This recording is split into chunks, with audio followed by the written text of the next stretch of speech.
Hey everyone, this is Russ from Retro Game Core. So today on my website I released an RG351P arcade guide, and it's really easy to set up, and I figured that it didn't actually need its own video, but one thing I found when I was playing through and testing everything was just how easy and fun it is to play games in their vertical orientation. And so I'm going to make a guide here where we're talking about specifically how to configure your device to play naturally oriented vertical games. And there's a lot of them out there, a lot of the classics are like that, and obviously there's a bunch of top-down and vertical shooters as well, and so we'll go through those as well. But let's get started and actually go through this guide. Okay, so first things first, you need to load your games onto the device and just hit up that written guide that I mentioned before. It's down linked below. Just go through it, and it's very simple. You just basically drag your ROM sets into specific MAME and FinalBurn Neo folders. So when you first start up a game that's supposed to be vertically oriented, it'll either shift it like this or it'll make it very wide. But what we're going to do is get into the RetroArch settings by hitting L3 and R3, and we're going to go down into the options setting. And this is with MAME first, and we'll do FinalBurn Neo here in a minute. So you go into MAME options here, and then you change it right here to have this vertical tate mode, or tate mode as they say it in Japan. So for this, all you have to do is go in and reset the game, which will reset the core, and now you will have games that are vertically oriented. And the nice thing about this is it actually detects whether or not it should be vertical or not, and so you don't have to do anything else other than just to turn that on, save the configuration, and you're good to go. Now, as you can see here, the controls are actually not working perfectly. Up is down, or up is left, or it's just weird because you're holding it in a different way. So let me show you how to go in and change the button mapping. So you're going to go back into this quick menu, scroll all the way down until you find controls, and then here you're going to want to do port 1 controls. And there's a few things you could change. You can even change the face buttons if you felt like it, but the biggest thing here is you want to make sure the analog stick is set to the right stick. And then you want to go through and change these D-pad controls so that up is right, down is left, left is up, and right is down. And the easiest way to do that is just to orient the controller the way you're going to be holding it, and then look at what the D-pad orientation looks like and what the directions on the D-pad look like. And then you just go through and change it, and you can verify and make sure that all of them make sense. And you only have to do this one time, and I'm going to show you how to actually save this. So you go back up once you're in these controls, and you just save game remap file. And that basically makes a mapping file specific to that game. But we're going to load that remap file for other games too, and then we won't have to actually physically do this anymore. So if we resume the game or restart the game here, you can see that not only is it still vertically oriented, but as you play the game itself, the controls work the way you expect them to. So left is left and up is up and whatnot. So it's really kind of a neat way to set everything up, and it really just takes two configurations. Change your vertical orientation on the screen and then change your buttons. Now let me show you what it's like when you actually go in and change it for another game. Okay, so now we go into another game here, and just pick any one that you know is vertically oriented, and you'll see, thanks to MAME in that tate mode there, it'll actually detect whether or not it's supposed to be vertically oriented, and it'll do it for you. So it does all the work for you. Just start it up and you can see it's vertically oriented.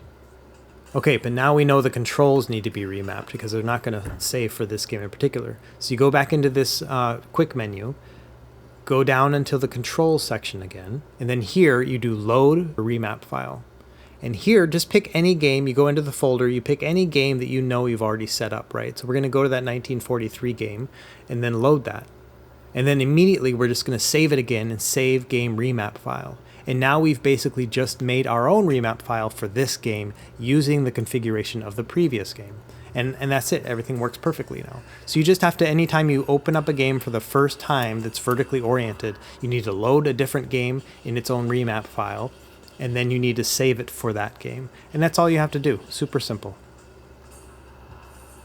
Okay, so now let's try FinalBurn Neo. And FinalBurn Neo is basically another version of FinalBurn Alpha, but a little newer.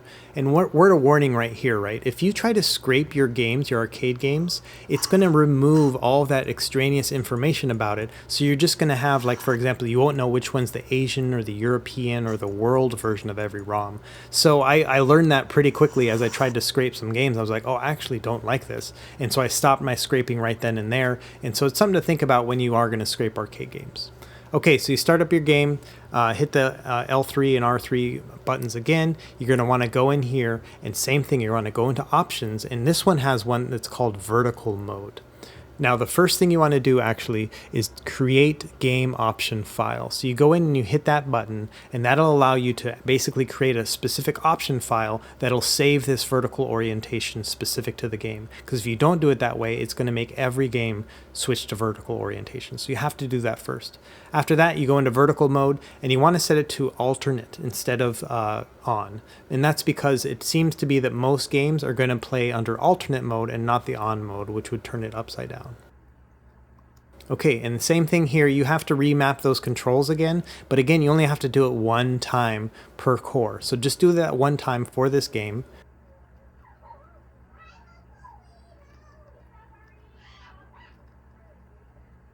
And then same thing here, you're just going to save the remap file for that specific game. And I like to save the game overrides just in case. I'm not really sure what saves that option file when it comes to the vertical orientation, so I just do that just in case.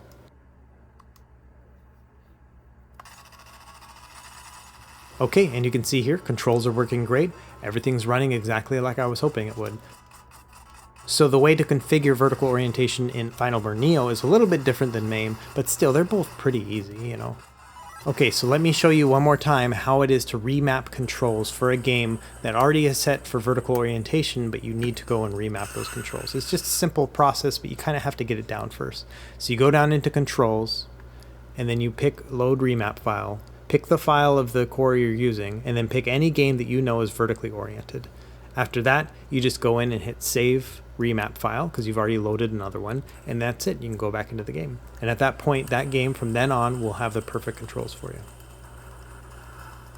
Alright, so that's really all you need to do to configure your games. So let me just show you a few games here, and you can kind of just run through, and I'll spend a few minutes just showing you games that work really well with vertical orientation.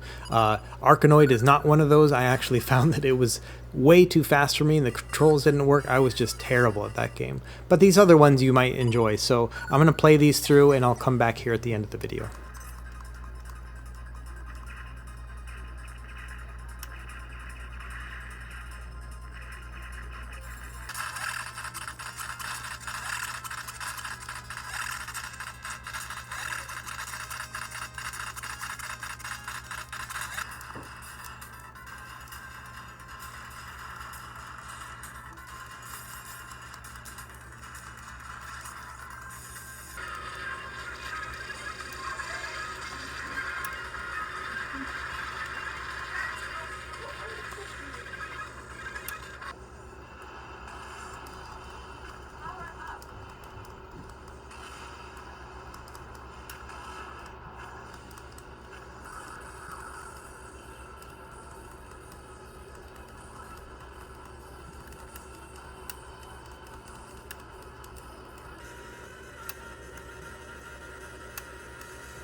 Okay, so that's it for this video. I really appreciate you guys watching. Let me know if you have any questions in the comments below, and please like and subscribe if you found this helpful. We're on track to actually hit 2,000 subscribers, which is just really awesome. I really appreciate everyone joining me on this adventure, and I'm going to have more content coming soon, including an RG351P in-depth review this weekend, so please go ahead and subscribe so you can catch that as soon as it drops.